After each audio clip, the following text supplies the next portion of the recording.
1442 hours, 28 May 1943, 400 feet above the Bay of Biscay. Salt spray lashes the windscreen. The Merlin engine of Spitfire 9 BS-410 screams at full war emergency power as squadron leader George Hill snaps his fighter into a stomach-churning dive. Below him, skimming the wave tops at barely 30 feet, a lone Ju-87 Stuka is running for its life. Not just any Stuka. This one has no wheel spats. Clean, smooth undersides, no fixed undercarriage dragging in the slipstream, and it's moving impossibly fast. Hill's gloved thumb hovers over the gun button. A range 600 yards, 500, 400. The German rear gunner isn't even shooting back. He doesn't need to. The Stuka's pilot, Lieutenant Dieter Puhl of 4 STG-2, shoves the stick forward, trading the last of his altitude for raw speed. The big BMW 801 radial howls like a chainsaw as the experimental jetisonable undercarriage fairings rip away behind him. Hill feels his Spitfire shudder as it hits. Compressibility at 400, MPH indicated. The controls are turning to wood in his hands. He's closing, and then the impossible happens. The Stuka pulls away. Not by much, 10 knots, maybe 15, but at sea level with the air thick as soup. That's the difference between predator and prey. Hill's wingman, Flying Officer Jimmy Nelson, comes over the RT, voice cracking with disbelief. Red leader, he's outrunning us. How the bloody hell is a Stuka outrunning a Spitfire? The grey-green dive bomber shrinks against the glittering water. A black cross flashing once in the sun before it vanishes into the haze toward Bordeaux. George Hill eases back on the stick, chest heaving, staring at the empty patch of ocean where history just broke. Every rule he thought he knew. 2 hours earlier, RAF Exeter readiness hut. The phone jangles at 12:17. Squadron leader George Hill is halfway through a mug of tea strong, enough to stand a spoon in when the duty officer bursts in. Single bogey, 180 miles west. Angels very low. Looks like a Ju-87 doing a weather recce. 5 from 4-3 Squadron's Mosquito lost it in cloud. Your flight's up. Hill drains the tea in one scalding gulp. Outside, the Devon sky is a hard, cloudless blue. 4 Spitfire 9s of 65 Squadron taxi out. Merlin exhausts staining the air blue. Hill's ground crew chief, Sergeant Bert Evans, slaps the fuselage as Hill climbs the wing route. Give the bastards one for me, sir. At 12:40, they're airborne, climbing southwest over Starport. The English Channel glittering like hammered metal below. Hill's mind is already running the numbers. A lone Stuka this far out means something special. Probably testing new equipment. Maybe even one of the rumored Schnell bomber conversions the intelligence boys have been whispering about. He switches to Channel D and calls the controller at RAF Portreath. Vector please, Dark Horse. Red leader, steer 235, Angels 2. Bogey now 120 miles, still hugging the deck. He knows we're looking. Hill pushes the throttle through the gate. The Merlin roars its war song. Whatever this German thinks he's flying, it's about to learn what 400 miles an hour really feels like, or so he believes. The first sight that can't be right. 1431 hours. George Hill's section breaks through a thin layer of stratus at 3,000 feet, and the Bay of Biscay opens, up like hammered glass. His eyes sweep the horizon. Nothing. Then Jimmy Nelson's voice sharp. Tally-ho. 11 o'clock low, almost on the water. Hill looks. A single aircraft, tiny against the vast Atlantic, throwing up a white feather of spray as it skims the swells. Black crosses unmistakable. Fixed undercarriage? No, the legs are there, but sleek fairings cover the wheels like a racer. Hill feels the first prickle of wrongness. Ju-87s don't look like that. Ju-87s don't fly like that. He rolls the Spitfire over and drops the nose. The altimeter unwinds like a frightened clock. 3,000, 2,000, 1,000. The airspeed needle surges past 380, 400, 420 smet. Any normal Stuka would already be a fireball. The old Ju-87B topped out at barely 230 MPH in level flight. Even the newer D model struggled to reach 250 on a good day with a tailwind. This thing is still pulling away. Hill's goggles fog with his own breath. He levels at 200 feet, the Spitfire's belly almost kissing the wave crests. Salt crust the leading edges. Range now 800 yards. The Stuka's rear gunner finally opens up.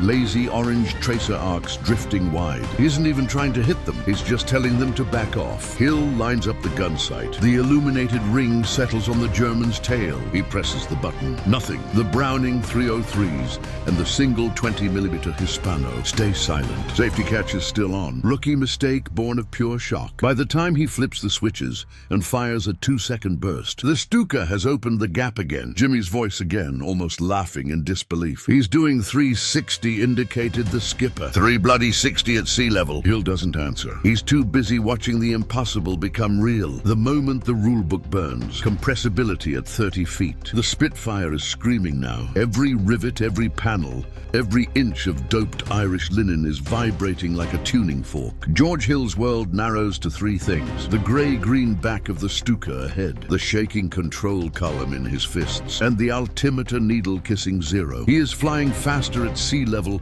than any Spitfire pilot has ever flown without dying. The air here is thick, almost liquid. At 450 MEP indicated, the wings are starting to buffet, with the first warning ripples of compressibility. The elevator feels like it's set in concrete, and the Stuka is still pulling away. Lieutenant Dieter Pohl inside the German cockpit knows exactly what he's doing. He has flown this same airframe, U87D5 for 3 weeks of secret trials out of Bordeaux-Mérignac. The fixed undercarriage has been replaced by lightweight jettisonable fairings. The dive brakes are welded shut. The propeller is a broad-chord VDM. Constant speed unit tuned for one thing only: raw speed near the deck. And under the cowling sits the brand new BMW 801 TS, supercharged and running on 100-octane C3 fuel, pumping out nearly 2,000 horsepower for short bursts. Pool's orders are simple: prove the conversion works. Get out, fly the test profile, get home. Do not engage. He never expected 4 Spitfires to drop out of the sun like hawks. Now he's riding the ragged edge, skimming so low